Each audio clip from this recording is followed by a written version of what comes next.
What's up again, everybody? Long time no see. Check it out. I'm in a new location. That's because I moved. Moving is just a very strenuous and long process, and I am quite tired. But I am so happy to be back here making videos with you, alongside of you. And today we have to talk about the fact that surgical extraction is going to be reprinted, and why this news is even better than you think and what it says about LSS. So first things first, if you didn't know, surgical extraction is a majestic that I got to spoil in the run-up to Dynasty. It is a majestic for Assassin. Looks like this. If I click this, will it break everything? No, it won't. Not quite. Okay, surgical extraction looks like this. It's a 2-cost, 4 attack, 3 defense assassin attack action card at Majestic, and it says contract. You can banish opponent's blue cards, and when you do complete this contract, you get a silver token.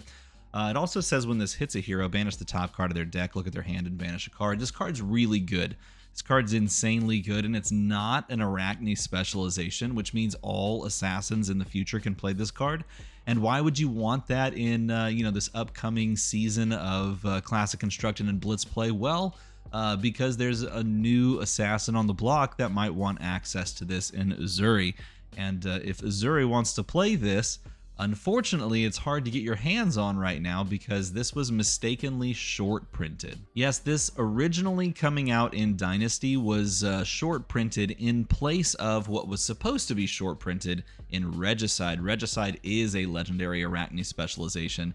Just an Arachne specialization. It's not legendary, I think, if I remember correctly. Or maybe it is. Anyway, I think maybe it is a legendary Arachne specialization. They didn't put it on the article. Just off the top of my head, it doesn't matter too much because the goal for that card for Regicide was to short print it because you only needed one. I think that's why it was a legendary Arachne specialization. You only needed one, right?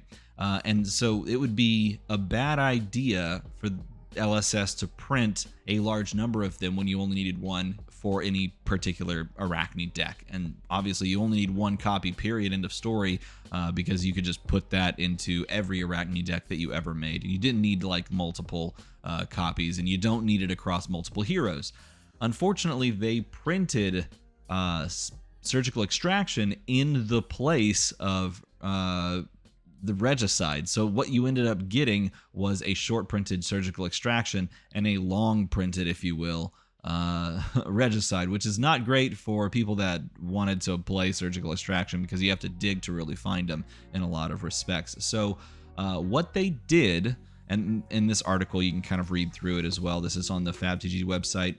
They talk about how with legendary equipment, legendary like dragons or other cards, any card with the keyword legendary, they have short printed it as well so that you don't get flooded with them when you don't actually need them.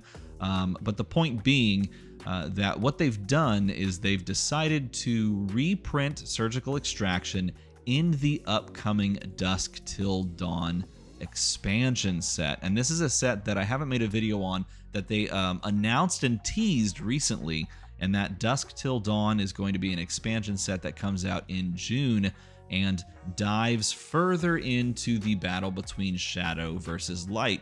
And when you're thinking about it from that perspective, Light versus Shadow, surgical extraction doesn't really have a place. But remember, expansion sets do provide cards for all future or current classes. And so for previously, Dynasty did, create a new class in the form of Assassin, and they did feed cards into other classes as well. And we can assume the same is true from Dusk Till Dawn, which is a fantastic old school Tarantino, Robert Rodriguez movie with Tarantino in it.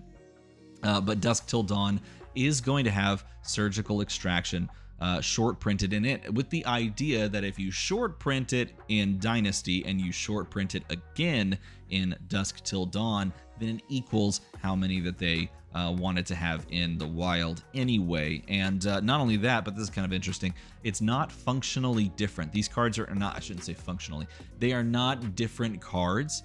They are literally reprinting it with the Dynasty code in non-foil. So you will never actually know if the card that you're holding is a non-foil from Dusk Till Dawn. Every time I say from Dusk Till Dawn, I'm just going to think about that movie.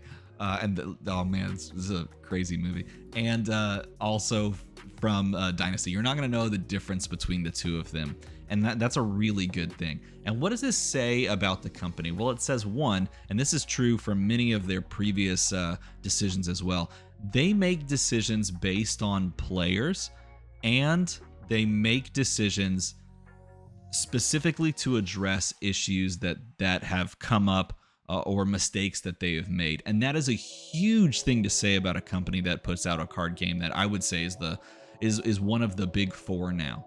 That is a huge deal. And at me on Twitter if you don't think this game is one of the big four. I would love to hear what your big four are. In fact, why don't you tell me in the comment below if you don't think that Flesh and Blood is the one of the big four of Pokemon, Magic the Gathering, Yu-Gi-Oh, and now Flesh and Blood. Tell me what that one is. If it's like One Piece or something, I don't know. I think it is one of the big four. But for a company to literally make this stance and say, hey, we're going to fix this. This was a production error, mistake, and we're going to go ahead and just solve the problem right now. We didn't know about it prior, but we're going to change this setup that's coming out in June. We're going to make sure that this gets rectified so that players can have access to this. That is a huge step, and it's not the first time that they've done something great like that. LSS has consistently stood by making things right for players and just fixing mistakes that they have made. I think it also speaks to how they view the secondary market, because and this is kind of an interesting topic that we could dive further into with regards to cards that are more expensive like Command and Conquer and things like that.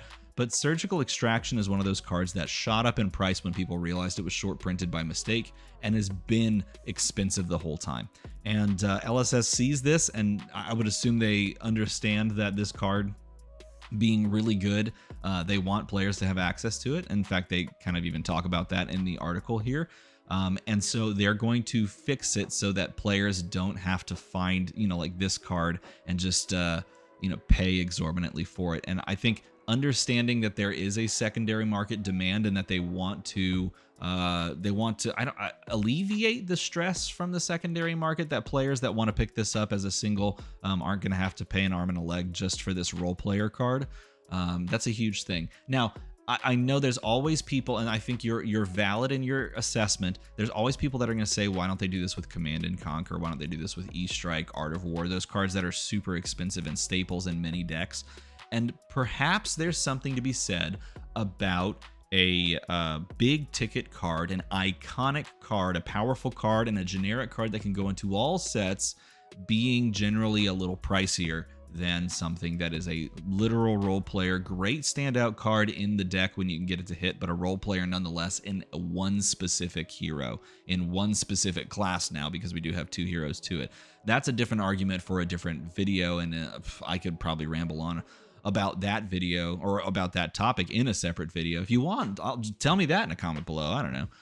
But I think it's important to understand that LSS sees the price and recognizes that players need access to this, and therefore tries to immediately fix the problem and take care of it in the very next set that they have, the capabilities of doing so. Because we can assume that the Assassin class being released in Dynasty and the cards that were designed in this upcoming Outsiders set were probably a lock. That set was probably a lock by the time that Dynasty was fully in production and pre-release was like being opened. If not a lock, it was very close to it. And I would imagine that them making this change is like right towards the end of their ability to do so before this set is fully printed and in production. But I could be wrong about that too. Nevertheless, it speaks to what LSS values. It values its own, honesty and or, like fixing a problem that has been created. Integrity is a great word for that. And it values the players that play the game getting access to cards like this. That, again, maybe not that most iconic splash card in every deck that you ever play, but certainly a card that people should have more access to, and therefore they want to give them more access to. So this is a very smart reprint and a very cool idea. In addition to all of the reprints that we've seen in Outsiders already, they are deftly managing to provide those iconic and powerful generics from previous sets in these current sets as they come out, I think that's really smart. Like Ravenous Rabble, a fantastic card in a lot of decks, getting reprinted in Outsiders, perfect. I think they are doing a fantastic job of hitting these reprints, and this is one that was a tough cookie to solve or to crack. Is that the term? Tough cookie to, I don't know, some term. This is one of those things that they figured out and danced around, and I think they did a great job. Let me know in a comment below what you think about this reprint, if you're big on this or if you don't like it. There was actually someone in my stream yesterday, which was a total rambling mess, and you should definitely go watch it if you enjoy me talking about pirates. But there was someone that actually didn't like the reprint here, and they wanted I guess a separate reprint. Anyway, tell me that. How do you feel about them reprinting Surgical Extraction in a comment below? I'd love to hear from you. And if you want to be really cool, support the channel by pressing buttons. Buttons are awesome, and also becoming a patron, because I moved into this new house, and we could use all the help that we could get. As always, thanks for watching.